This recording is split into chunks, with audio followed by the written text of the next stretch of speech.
E aí, galera, como vocês estão? Vocês estão bem? Bem-vindos a mais um vídeo aqui nesse canal. Agora estamos entrando numa nova jornada, né? Onde os vídeos serão não só de louvores, mas também vou trazer ensinos da palavra. Acho muito necessário. Isso aqui é um meio onde eu alcanço muitas almas. Então vamos usar este meio para falar sobre a loucura do evangelho. Paulo vai dizer sobre isso em 1 Coríntios, no capítulo 1, no versículo 18. Pega sua Bíblia aí e vamos ler juntos. Certamente a palavra da cruz é loucura para os que se perdem, mas para nós que somos salvos, ela é o poder de Deus.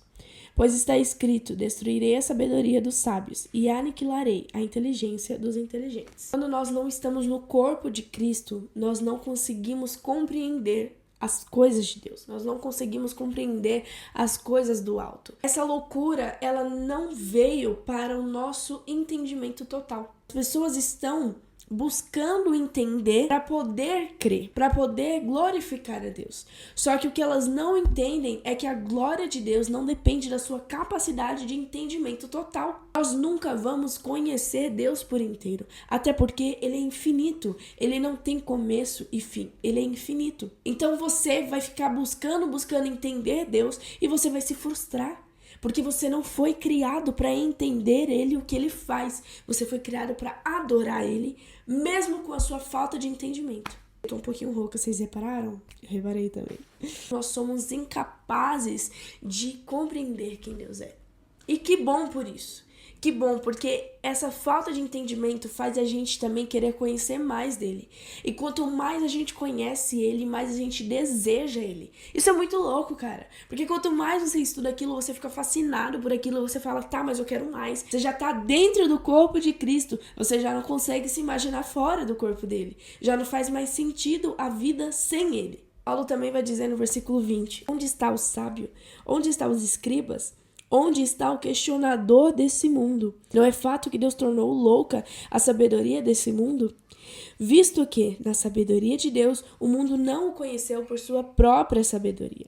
Deus achou por bem salvar os que creem por meio da loucura da pregação. Cara, Paulo, pelo amor de Deus! Paulo, quando ele tá dizendo isso, ele tá literalmente falando assim, cara, vocês estão salvos por causa da fé de vocês.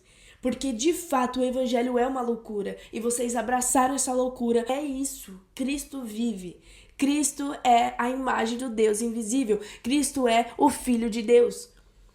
Isso que alegra o coração de Deus. Ver os filhos dele adorando ele, mesmo sem o total entendimento. Paulo vai dizer, Deus achou por bem salvar os que creem por meio da loucura da pregação. Porque os judeus, eles pedem sinais. Os gregos pedem sabedoria.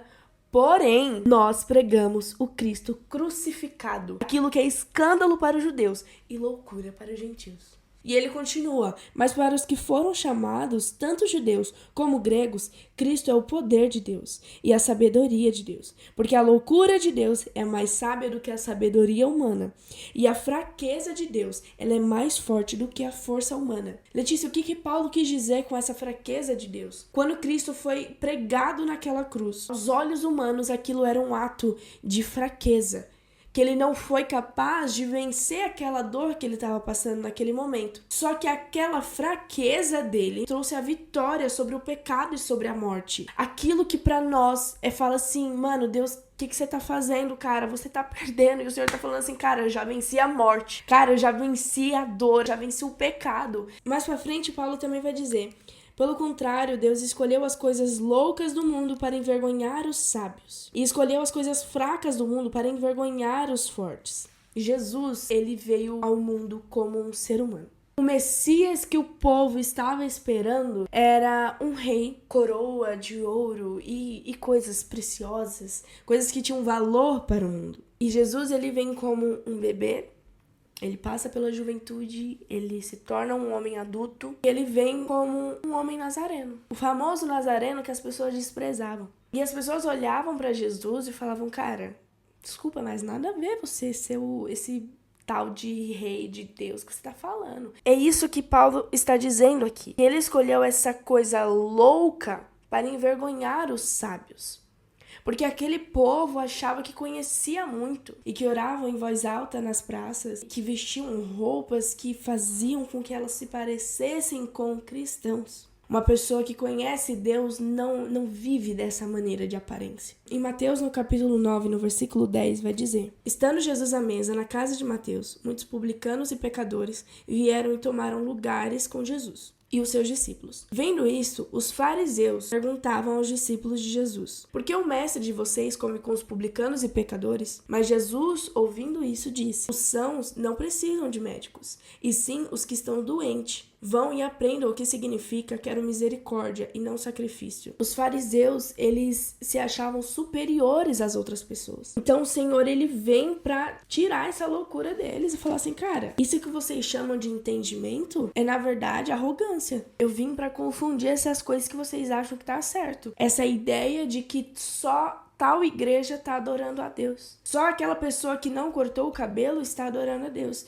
O Senhor veio para mostrar que não é sobre quem tem o cabelo grande ou tem o cabelo curto, quem usa terno ou usa camiseta. O Senhor veio para mostrar que isso não mostrava quem eram os filhos de Deus, mas aqueles que se sujeitavam à loucura do evangelho, da pregação. Então o Senhor vem para dizer: isso que é vergonhoso para vocês, isso que é fraqueza para vocês, é força para mim. Quanto mais a gente busca Deus, mais a gente deseja ter Ele. Você nunca vai querer mais de Deus se você continuar buscando Ele só os domingos. O que o Senhor nos ensina sobre essa loucura do Evangelho é que quanto mais você lê a palavra, mas você tem interesse de conhecer Ele. Pelo fato dele ser infinito, nós vamos sempre querer mais e nunca vai se esgotar. Para terminar, vamos ler Romanos 11, no versículo 33 ao 36. Ó profundidade das riquezas, tanto da sabedoria como da ciência de Deus. Quão insondáveis são os teus juízos, e quão inescrutáveis são os seus caminhos. Quem jamais conheceu a mente do Senhor? Ou quem foi o seu conselheiro? Ou quem lhe deu primeiro a ele, para que seja recompensado? Porque dele, e por ele, e para ele são todas as coisas. Glória, pois, a ele, eternamente. Amém. Fiquem com Deus, que essa loucura do evangelho venha tirar você da sua zona de conforto e compreender que Deus vai muito além daquilo que faz sentido para você. Um beijo, fiquem com Deus e até o próximo vídeo.